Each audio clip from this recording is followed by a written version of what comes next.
Alright, what's going on, guys? So this is going to be part 2 of the Altium component tutorial series. So in this part, I'm basically going to review the process and I'm going to kind of elaborate on anything that I think I left out in the first part.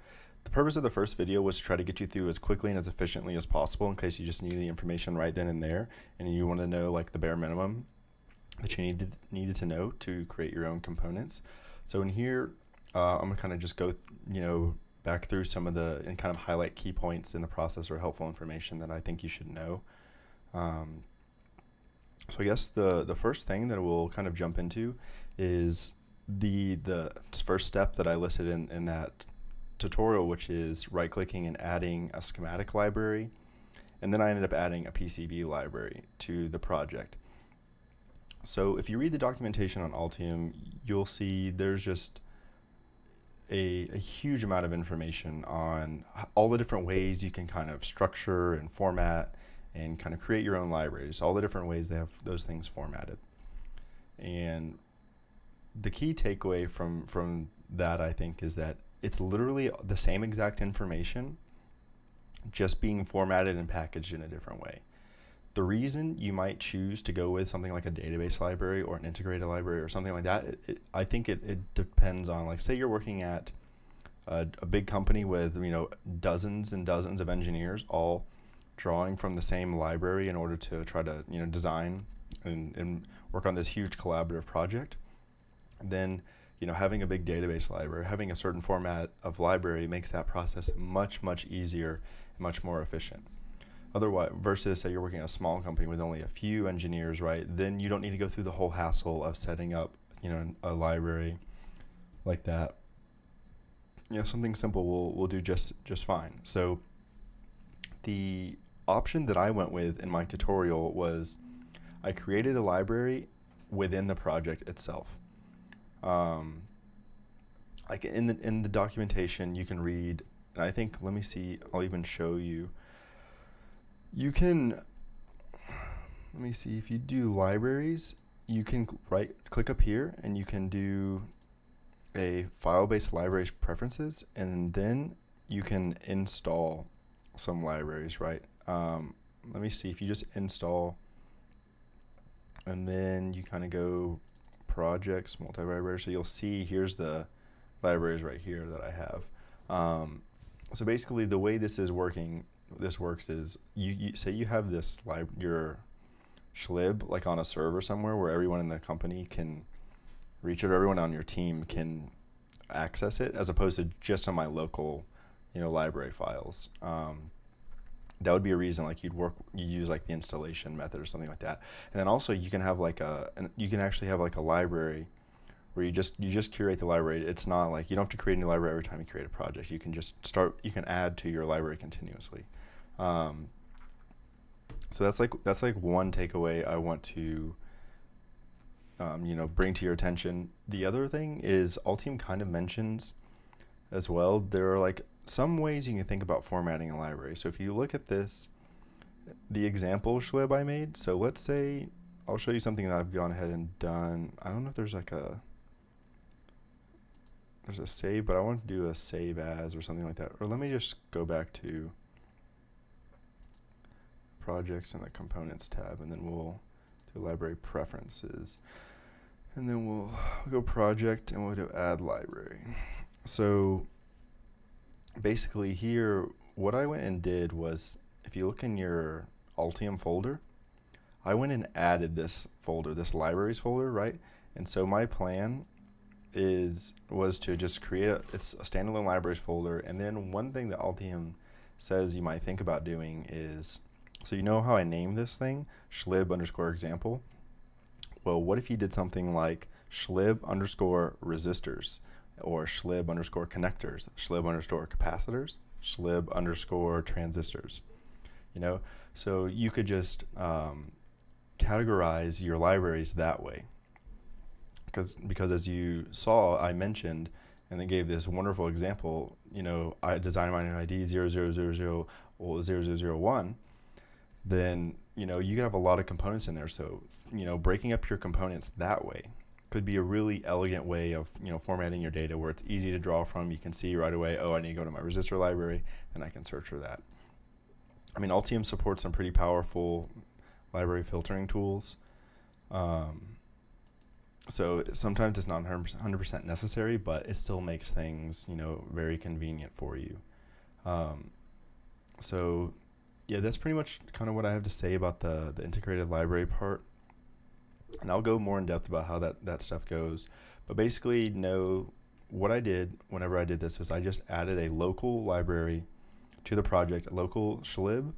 I call it schlib, I don't know, a schematic library, and then a local PCB library. And then I added the data, you know, added the footprints to the library in like real time when I needed the component. Now, what you can do is you can preemptively, you know, have, you know, just set aside time and go and create a bunch of components, have them in your library, and then draw from them when you need them later, right? You don't have to, like, every time I need a component, I got to go and design a new component in the library, right? Because that could just kind of really, you know, make your design process real choppy and not very fluid. So yeah, that's pretty much what I have to say about that part. Another thing is, if you read in the documentation on Altium, they mention there are, like, you know, half a dozen or so different models that Altium supports that you can attach to your components. So if you look at all the models, you'll see 2 of them are the schematic symbol and the footprint. So out of all the models listed, those 2 that I just mentioned, the schematic symbol and the footprint, those are proprietary files to Altium. That's why they generate a .pcb lib or a .schlib file, okay? So those are things that are created within Altium and they're supported by Altium. So the other files I mentioned, you can actually pull them from outside sources. Like, I know SolidWorks, you can generate a 3D model, and I know you can definitely pass it from, you can actually, so the 3D models you generate in Altium, you can pass into SolidWorks, and I think it might work the other way around. Or there's this file known as a step file, which is like a 3D representation of the part. So, you know, so some of these models can be imported, some of them are created within the software. So that's like a good distinction between some of them. For example, like the IBIS, the signal integrity model, simulation model, I think one of these comes from LT Spice. There's a Spice model. So they're not completely necessary. In fact, I rarely, if ever, use any of those other models within Altium itself, right? There are standalone softwares that are like really good at doing what you need to do, like any type of signal integrity or signal analysis. Like, I just stick with those softwares and I use them whenever I need to do something like that. So I think that's something you should also note. Let's see what else. So I guess the next thing we can look at is the PCB Library Example. So if you look at this, now what I want to do is I want to get rid of some of the noise so we can easily see what, it's not what I wanted to do. This is crazy. Okay, so let's just go with, let's get rid of this part and we'll get rid of the mechanical one, right? Because I want to do some examination of these layers. Okay, when you're looking at this part, I'm sure you were with me when you're like, okay, red square signal, the traces, we routed them, I know what that looks like, right? Like if we go back to this and we go 2D layout, and you're looking at this trace, you're like, okay, this makes perfect sense. These are the copper traces that kind of go between the pads. Like, these are the copper pads, these are copper pages, copper and copper electricity. You know, I get it. Now, the part you're probably a little bit confused about, which I was too, was what's up with this purple square? Like, what does that even mean, right?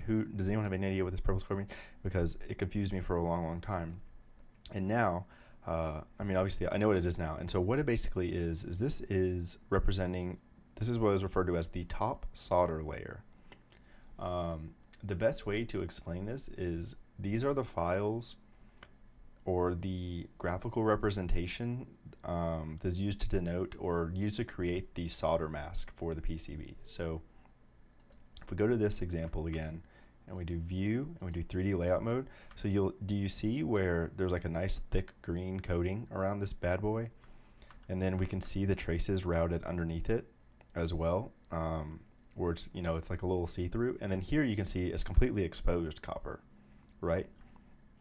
So you're probably wondering, well, how do they know how to create this, right? Because it's not like there's some type of what they refer to as expansion, you know, of the mask, right? It's not exactly around the copper itself. It's just a little bit, just a tiny bit, you know, bigger around than the copper, if that makes any sense. But that purple square is just a tiny bit bigger than that red square, right? So going back to 2D view, I'll show you exactly what's going on here. So let's go. I'm gonna hide all the layers, and we're gonna expose this one, right? So boom. Okay. So now we're gonna look at that, but then I want to. Okay. So see this purple square, and then we look at this, and you see a bunch of other purple squares and some other, you know, purple stuff, right? So this is what is used. So what the computer sees is whenever they're making the solder mask, I have no idea how they actually make the solder mask, but whenever they're doing it, the computer sees this part and says, okay, where they're purple squares, we don't want any actual solder mask material. We want that to be gone. So that's what these purple squares are actually used for. And they kind of just note the area where there's no solder mask. So in fact, if you even go in, and I can demonstrate, let's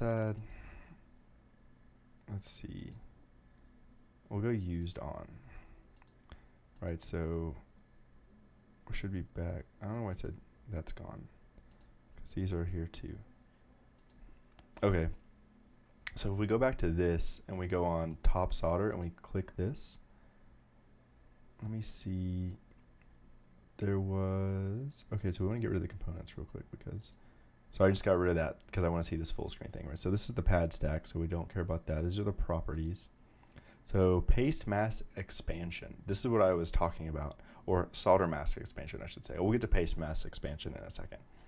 So solder mask expansion, as you see right now, the design is set to a rule. Sorry about that. Design is set to a rule, like it's creating this purple square based on a rule, and we're talking about the design rules, Altium like design rules, PCB design rules. We'll get to those later in a video, but just know that this is created via a design rule, and the design rule basically says make the purple square, add on like 0.102 millimeters to the perimeter, the length and the width of each of the dimensions of the red square, and then that equals the purple square, is basically what this is saying. But to give you a better understanding of how this works, like let's say we go to manual, right? And we want to go with something crazy, like let's just go 0.25 millimeters. Boom, it's giant now. Look at that, it's huge. We click on that, right? So now this paste mask is giant. Now let me see if I can go ahead, like I want to save this, and I want to save this as well, because I want to go in and see if I want to update the PCB. We don't want to, that triggers me so much. I don't know if it'll change on the fly. Did it change it? Because I can't tell. I think it's a more complicated process when you try to update your, unless it's obvious. Like, let me see.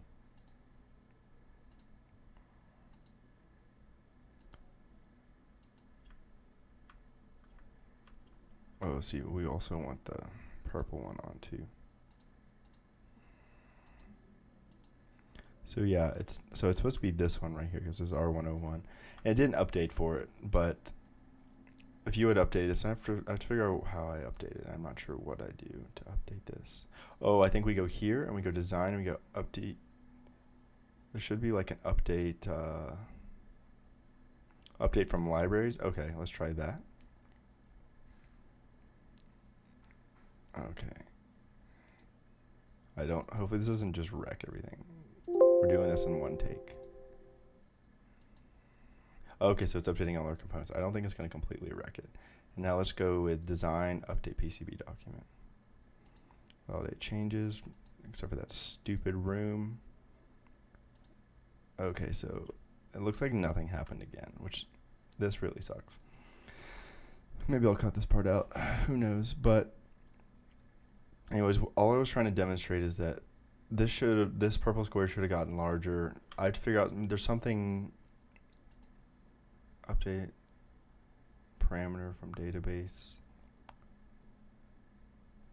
There's some way you update these things. Because I won't even see.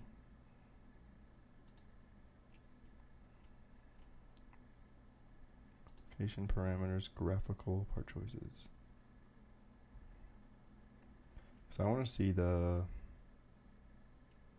This is the footprint Reso 603.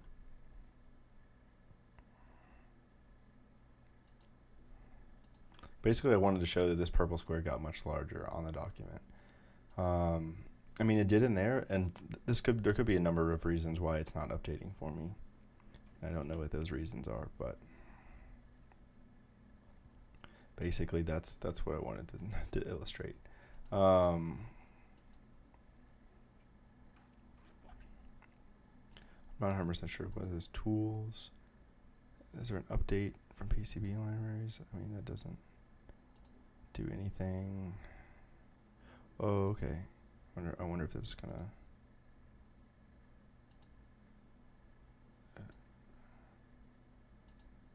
Okay. Oh, it did it. Wow. I said, look at that. Never would have believed that would have worked. Okay, but you see giant purple square now. Okay, can't believe that actually worked. So yeah, giant purple square. So that's kind of what goes on there. So then if we'll hide everything, we'll go all layers off, and then we'll go purple squares. Right, we see a large purple square, right? So now we just change the size of the solder mask. So I hope I illustrated that, made that clear about what's going on. Maybe I killed that dead horse or something like that. I don't know. All right, we're gonna revert this back before we just destroy it. Go back to rule. Okay, it's okay. And we'll go save. And now we learned together the whole process of that, how that thing works, you know. So we went tools and we did update from PCB libraries, and we did okay, and we just accept create ECO, and then we did validate changes, and then look at that.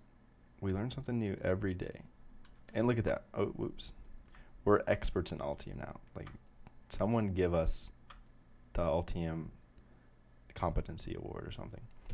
Anyways, so yeah, hopefully we covered that part. So now the next part. These don't look like they're the same. Oh well. This one looks bigger than that one. Is that an optical illusion or? Okay, they're literally the exact same size.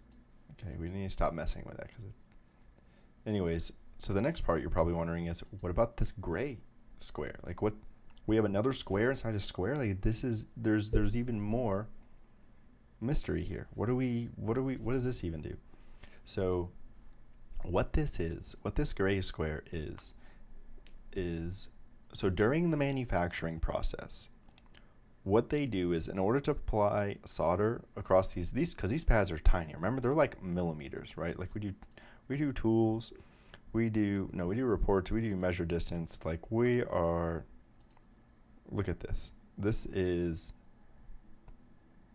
what is the distance? 1.1 millimeters, right? Is like, that's a tiny area that you can apply solder. It's like, not like they have a whole bunch of little people with tiny little butter knives just, carefully dabbing each pad. No, they don't. What they do is they create a stencil out of stainless steel that is in the shape of these squares, right? And here, we'll go to this again for an example, and we'll bring this. And it's like, boom, oh, wow, this looks a lot like the solder mask thing. So imagine this. Whenever this PCB was going to get manufactured, what happens is they cut out a sheet of stainless steel that has little square holes in it that are exactly where these little square holes are, right? So then what they do is they use some type of technique like a stencil. You just kind of brush.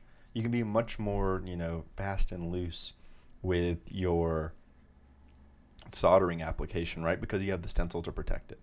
So basically what this is just a file so that they can, machine the stencil that will go on and add, help them adhere the paste or the solder. So that's pretty much how that process works. So that was like clearing up some of the mystery behind what that is. I hope that made things clear, because yeah, it took me a while of understanding. Like, you have to understand how PCBs are manufactured in order to understand what this is. So I really hope that cleared that part up. Let's see if there's anything else I wanted to mention. Yeah, necessary models, we got that.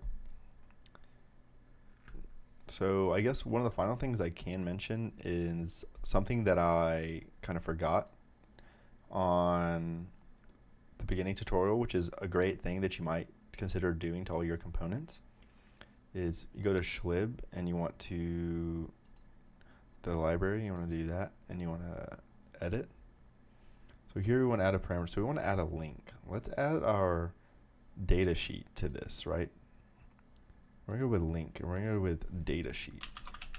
Data sheet, right? So then we're going to go to this website. If you remember this is a link to the data sheet. So we copy the link, and we're just going to paste it here.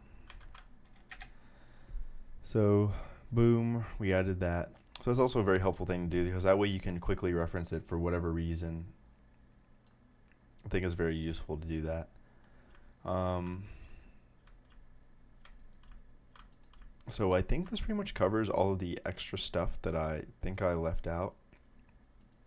Like I said, there are some things that there are ways to consider formatting your different libraries. I can definitely go through and show you some other components. I think the key to learning this stuff is repetition, so I'm definitely in favor. I'll make resistors for you guys all day, like just so you can see, because I could subtly explain something a little bit differently in the future.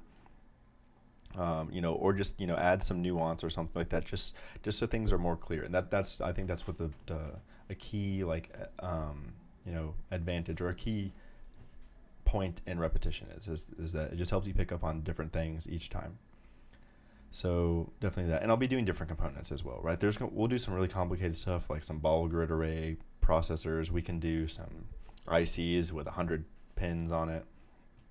We can do anything you want. We can do some capacitors that are literally like this tall. So I mean, we can do a lot of stuff. So yeah, so I think that pretty much covered what I wanted it to cover. Oh, I almost forgot. Actually, what we want to do is let's take a look at our BOM and see what the BOM looks like with our new component on it. So I think we want to go to the out job file. Let me see, where is that? Okay, so here, and so we have the bill of materials. And I think, so we're going to take it from the schematic this time, because we'll try taking it from the active BOM and see what happens. But, oh yeah, and let's double click on this and it'll change the formatting for us. So right now it's going to, because I don't have Excel. So help your boy out. Maybe I'll start a Patreon. You guys can help me buy Microsoft Excel, because a lot of these are exported in Excel, honestly. So the comma separated list, I think that'll be fine. Because if we do R101 0603 and we go 0001 and we go manufacturer, I don't know what supplier. Let's see. Columns, we don't need the supplier. Okay, so a brief explanation on what's going on here is I'm looking at the BOM, and there's all these, so this is like just a wizard to export the BOM in a way that like humans can read and machines can read. So these are all like what I'll call parameters that you can put in for a component. Some of them are meaningless. I don't even know what, I mean, address 1234, I'm not 100% sure what that even means. Like maybe the address of the company that is supplying these, who knows, who cares. But we'll list things. I'll mention things that kind of matter. So supplier number, that doesn't matter too much, because oh yeah, and this is a good point, good segue into that point. So in the tutorial, if you see, we'll go to here, I mentioned what I copied was, if you notice closely, I copied the manufacturer number and not the, I guess, well, it says supplier. What I want to illustrate is that sometimes like DigiKey, I'll call them like the distributor or something, or the supplier. Like there's DigiKey and then there's Vishay. So DigiKey will assign, see, has a DigiKey part number. It's very similar to Vishay's part number, but you want to supply, you want to give the fab house the manufacturer part number, the people who make it, because the fab house could have contacts elsewhere. Say the fab house doesn't like using DigiKey for whatever reason, right? They just don't like them. Then want to use someone else. If you give them the DigiKey part number, they have to go to DigiKey's website, which they already don't like because they don't like DigiKey, and then they have to find the DigiKey part number, match it up, figure out the Vishay part number, and then cross-reference that with their new supplier or their new distributor, the other DigiKey that they don't like, or whoever they're using instead of DigiKey, right? They have to find what that part number is on their website in order to get it. As opposed to if you just give them Vishay's part number to begin with, because Vishay's part number is going to be universal whether you're at DigiKey or Mauser or any other supplier. I'm trying to think of other supplier. Oh, well, who cares? Any other like distributor. I don't know. I'm kind of mixing up the term distributor and supplier. I'm not 100% sure because it confused me the way they mentioned this. But there are the people whose website you go to who list like all these components. Like you can call them the distributor, we'll say. And then the manufacturer are the people who actually make the components, because DigiKey is sort of like a middleman that handle logistics and stuff like that. While Vishay's sole job is to manufacture and produce these bad boys. So you want the manufacturer's number, because that's going to be the same across all of the distributors. So that's the key takeaway here. So I did not add the supplier part number or the distributor part number. I'm using those terms synonymously. Just forget what this says about supplier. So that's like the key thing I want to mention there. Let's see what else. Oh yeah, so what we're back to now is generating the BOM, showing how our component that we created looks in a BOM. That's what I wanted to show off. So we want the description, name. I think this is, see, I said name. This is 100K. So that would denote the comment or something like that. Which this is sort of irrelevant. Description, this kind of matters. Designator is helpful whenever you get it back, because when you're validating, super helpful for that. Footprint, that's pretty helpful information. Library reference, I don't think we need that at all, so we'll scroll up. Library reference, we'll get rid of that. Footprint, yeah, I think that matters. Quantity, that matters because it's just a quick sanity check. If you have 1,000 of these and you're like, I don't remember putting 1,010 kilo ohm resistors on a board, you're like, okay. Manufacturer, yes, you betcha. Super helpful. Manufacturer number, we're adding that one. So we have the manufacturer name and then their number. I just have those separated out, so it's just easy because if it's in an Excel spreadsheet, it's very easy to find. Quantity, like I said, is important. Supplier number, we don't care about that. So here we have manufacturer number, and so this is the last bit of information. So the relevant information for the BOM, I would say, is, I would even say that the name is not that important, because knowing this looks very similar to, well, it seems like what they put for name. And remember, we pulled components from the Altium manufacturer part search, right? So they might have formatting in their, in their service, in that little wizard that's like that. So they're calling name what we are calling manufacturer number. So, I mean, it's, potato. But remember, say if you become an expert electrical engineer and you don't need dumb manufacturer part search, and you have your entire list of curated library parts and they all follow the same formatting, you'll be just fine. You don't need any of this, right? Because say imagine this is swapped where they're all just manufacturer number, then it's beautiful. So that's kind of why that matters. But we're gonna leave both these on because if you need them created, then just know, this is the information you need the manufacturer and their number. So that's what I think this is. And here's different manufacturers too. We have Molex, Yageo, Vishay. So there's some ones I forgot I couldn't think of. So yeah, so there goes that. So we'll hit OK, and then we'll hit generate content. And so boom, this is just a nice notepad, comma, so name, description, designator, footprint, quantity. So look at that. It gives us all the wonderful information we need. On semi, that's another one. So yeah, so that's kind of what that looks, and this would look more elegant if it were in a nice Excel spreadsheet or something like that. And you can even create templates for this as well. So we can get into that on a different video, of course. But yeah, that's basically kind of what I wanted to show. That's a good dive into, because I'm sure you're wondering like, oh, how does this stuff work? Because in that original Altium tutorial, right, it kind of held your hand through that process. Like you didn't have to understand anything about what a bomb was telling. But in here, you kind of do. You kind of do need to understand what a bomb is telling you in order to get it manufactured, because like you got to know what information to convey. So yeah, so I think that'll actually wrap up this part 2. I think that's pretty much all I wanted to say as well. So I don't think there will be a part 3 on this. Maybe there will be if I think of something, but yeah. So I mean, if you made it this far in the video, you know, like and subscribe if you actually liked it.